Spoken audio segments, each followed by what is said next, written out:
آپ صلی اللہ علیہ وسلم نے فرمایا ایک وقت ایسا آ جائے گا کہ پوری دنیا کے یہ مسلمان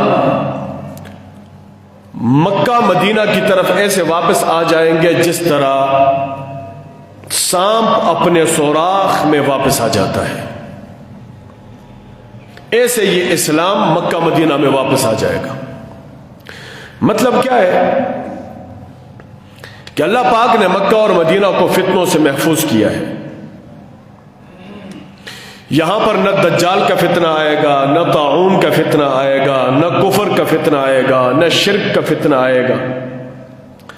تو جو لوگ اپنے دین کو، اپنے اسلام کو، اپنی توحید کو بچانے کی فکر میں ہوں گے، وہ لوگ آخری دور کے اندر مکہ مدینہ کی طرف چلے جائیں گے کہ ہم لوگ دجال اور باقی بڑے بڑے فتنوں سے امن میں رہ جائیں۔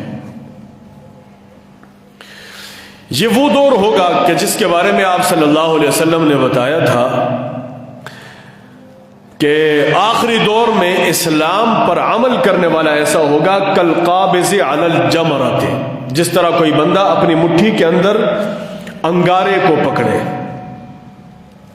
آگ اور انگارے کو اپنی مٹھی میں، اپنے ہاتھ کے اندر پکڑنا یہ انتہائی مشکل کام ہوتا ہے۔ ایسے ہی لوگ اسلام پر عمل کرنا جو ہے مسلمانوں کے لیے کیا ہو جائے گا؟ مشکل ہو جائے گا، نہایت سختی ہو جائے گی۔ پوری دنیا کے مسلمان ایسی حالت کے اندر آ جائیں گے کہ بہت پریشان ہوں گے۔ اور یہ وہ دور ہوگا کہ جب دنیا کے اوپر دجال کا تسلط ہوگا۔ یہ لفظ دجل سے ہے، دجال کا لفظ دجل سے نکلا ہے۔ دجل کہتے ہیں دھوکہ دینے کو، فریب کرنے کو۔ دجل کہتے ہیں گندی چیز کو، نجس چیز کو، گوبر کو بھی دجل کہتے ہیں۔ المعجم المحیط اور المعجم الوسیط کے اندر اس کی پوری تفصیل موجود ہے کہ دجل کا معنی کیا ہے۔